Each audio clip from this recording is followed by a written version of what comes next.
नमस्कार, आप देख रहे हैं भारत केसरी। अभी मैं पीपल चौक के वार्ड नंबर 64 में हूं। मुख्यमंत्री पुष्कर सिंह धामी के 3 साल कार्यकाल पूरा होने के पर वार्ड नंबर 64 ही नहीं, उत्तराखंड के जितने भी वार्ड हैं उनके सभी कार्यकर्ताओं को और साथ ही सभी आम जनमानुस को जो है परेड ग्राउंड जो है आज इस आयोजन में बुलाया जा रहा है। अभी हमारे साथ जो है वार्ड नंबर 64 की पार्षद जी हैं। आइए उनसे बात करते हैं और उनसे जानते हैं कि इस सरकार की क्या क्या उपलब्धियां रही है जिससे आम जनता को इसका लाभ मिल पाया है और मिलेगा। सबसे पहले आपका बहुत बहुत स्वागत है पार्षद महोदय। आप बताइए कि क्या क्या लाभ मिला है माननीय पुष्कर सिंह धामी के कार्यकाल में। नमस्कार, मैं सुशीला 64 वार्ड नेहरू ग्राम से पार्षद हूँ और इनके मुख्यमंत्री जी के कार्यकाल में 3 साल जो पूरे हुए हैं उसमें हमारे जो हॉस्पिटल की व्यवस्था थी, सारी रोड वगैरह जो भी है, जैसे हॉस्पिटल में लोग जाते थे तो गर्भवतियों को बड़ी परेशानियों का सामना करना पड़ता था। कोई गरीब लोग है उनके पास आने जाने तक का खर्चा नहीं होता, तो वहाँ पे जाके उनका ये है कि दवाई से लेके अल्ट्रासाउंड लेके प्रसव तक, जच्चा बच्चा तक उनका सब फ्री होता है और उसके साथ उन्हें आने जाने का भी निःशुल्क वाहन मिलता है घर तक लाने के लिए और छोड़ने के लिए। और बाकी जो हॉस्पिटल की मतलब व्यवस्था थी वो भी बहुत अच्छी चल रही है। और जैसे हमारे आंगनबाड़ी वगैरह है वहाँ भी उनको वो दिया जाता है, THR दिया जाता है बच्चों को लेके, और गर्भवती माँ को 9 माह तक और बच्चे को 3 साल तक दिया जाता है। तो ये सारे हमारे सरकार द्वारा ही मिलता है आम जनता को, गरीब लोगों को। पहले की अपेक्षा अभी के समय में, इस धामी जी के सरकार के समय में क्या चीज़ जागरूक हुई है जिससे आम जनता तक सरकार की जो उपलब्धियां हैं वो डायरेक्ट पहुंच सके? ऐसी कौन सी उपलब्धियां आपको लगती है कि जो मातृशक्ति को, क्योंकि आप इस वार्ड की मातृशक्ति के रूप में आप अपने आप को रिप्रेजेंट करती हैं, तो आप ऐसी कैसी उपलब्धियां हैं जो आपको धामी जी की सबसे अच्छी लगती है? मातृशक्ति की तो मैं कहना चाहूँगी कि सबसे अच्छी सेवा हमें 108 लगी। अच्छा। क्योंकि हम जब लेके जाते हैं, कोई भी माता होती है प्रसव की पीड़ा में तड़पती है तो कोई वाहन नहीं मिलता है तो 108 को बुलाया जाता है, तो तुरंत माता को हॉस्पिटल सुरक्षित स्थान पर पहुंचाया जाता है। जी धन्यवाद। तो मातृशक्ति को विशेष रूप से 108 की सुविधा जो मिली है, इससे मातृशक्ति में बहुत ही ज़्यादा खुशी का कहा जाए कि बहुत ही खुशी की बात है। और भी हमारे बहुत सारे लोग हैं हमारे इस चैनल में जुड़े हुए।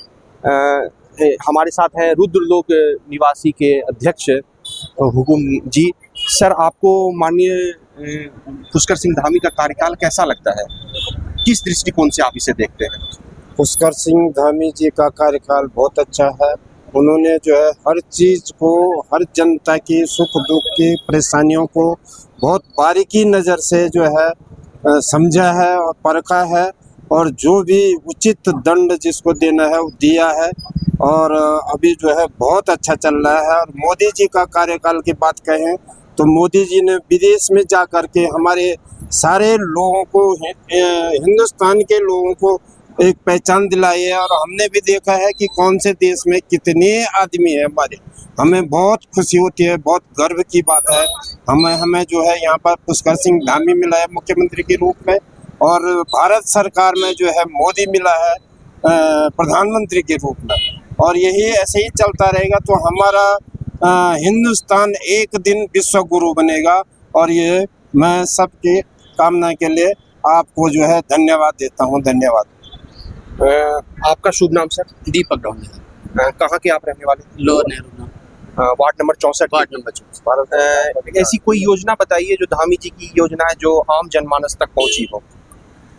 नहीं, जैसे योजनाएं तो उनकी कई है ना जो लोगों तक पहुंची है, लेकिन अभी जो आगे वाले उनके 2 साल हैं उसमें जो जैसे बाकी चीज़ों की अपेक्षा तो है ही है, लेकिन नेहरू ग्राम की एक पहचान है जो लोग भूल चुके हैं। खास करके देहरादून के लोग, नेहरू ग्राम के लोगों को भी खुद नहीं मालूम कि जो नेहरू ग्राम जो हमारा है ये ग्रांट 8 नंबर ग्रांट जो कि स्वर्गीय खड़क बहादुर सिंह जी को आवंटित करी गई थी, उसके नाम से जाना जाता है।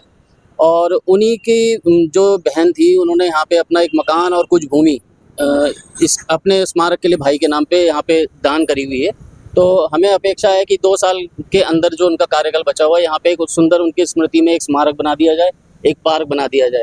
बहुत से लोगों को ये भी नहीं मालूम होगा कि जो महिला शक्ति की बात आजकल केंद्र में भी करी जाती है और उत्तराखंड में भी करी जाती है, तो महिलाओं की ही अस्मिता की रक्षा के लिए उन्होंने यहाँ से कलकत्ता जा कर के एक व्यापारी जो कि महिलाओं के शोषण में लिप्त था, उसका सरेआम उन्होंने सर कलम कर दिया था खुगरी से, जिसके पश्चात उनको फांसी की सज़ा दी गई।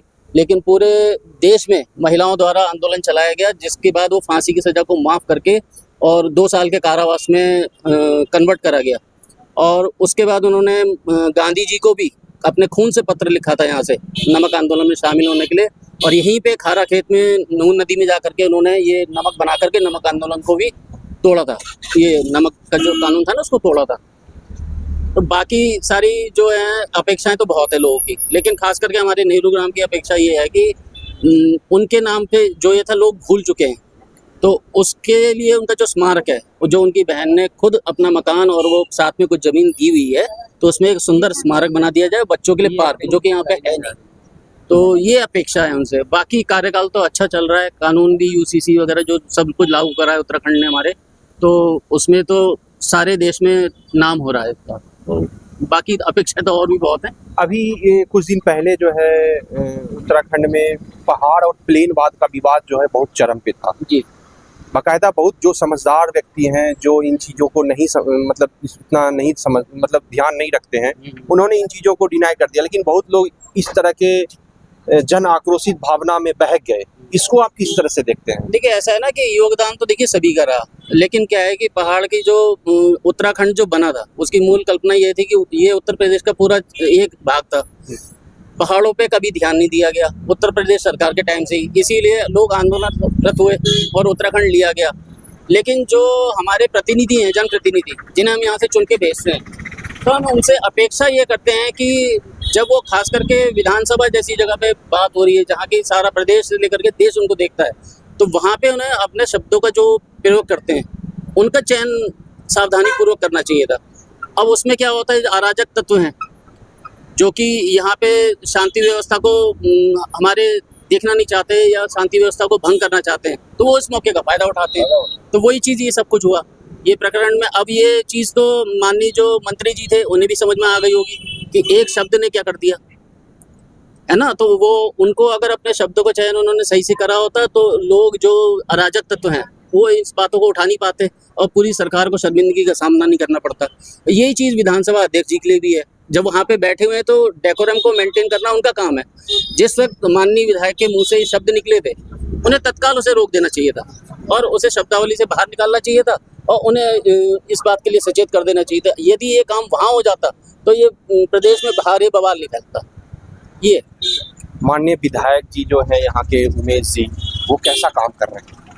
विधायक जी का कार्यकाल तो बहुत पहले से बहुत अच्छा रहा है और वो जन जन की जितनी भी आवाज़ें उनके कानों में जाती है वो तहे दिल से पूरा करते हैं और हमेशा चाहे गली हो चाहे मेन रोड हो, बहुत अच्छा कार्यकाल रहा है उनका और वो सबकी सुनते हैं, बहुत अच्छा। इसीलिए उसे लोग प्यार से काऊ जी भी कहते हैं। जी, काऊ जी कहते हैं, उनका प्यार का नाम है, बचपन से काऊ पड़ा है, तो इसलिए जो है वो काऊ जी के नाम से और फेमस। प्रधान जी भी रहे ना, वो जमीनी स्तर के नेता हैं। अच्छा। वो प्रधानी भी उन्होंने करी हुई है, उसके बाद विधायकी में आए। और ये है कि अभी छोटा सा उदाहरण देता हूँ कि कार्यकर्ताओं के या कोई भी जनता हो वो किस तरह से समर्पित रहते हैं। एक हमारे यहाँ पे समर्पित एक भाजपा के कार्यकर्ता थे, वो इस वक्त यहाँ पे उपस्थित नहीं है। उनके बच्चे की दुर्घटना हुई तो उन्होंने रात को ही उठ करके आ करके कैलाश हॉस्पिटल में उसको एडमिट करा करके आज वो उसका जीवन बचा हुआ है और वो ठीक ठाक होकर के बढ़ चढ़ के भाजपा के कार्य में और अपने परिवार के कार्य में भी लगा हुआ है, तो वो भी योगदान उन्हीं का है। तो ये थे वार्ड 64 के सभी जनता और ये धामी सरकार के कार्यकाल से बहुत ही खुश हैं और यहाँ के जो विधायक हैं उमेश जी, काऊ जी, उनके भी काम से बहुत ही संतुष्ट हैं। प्रशांत चौधरी, भारत केसरी, देहरादून।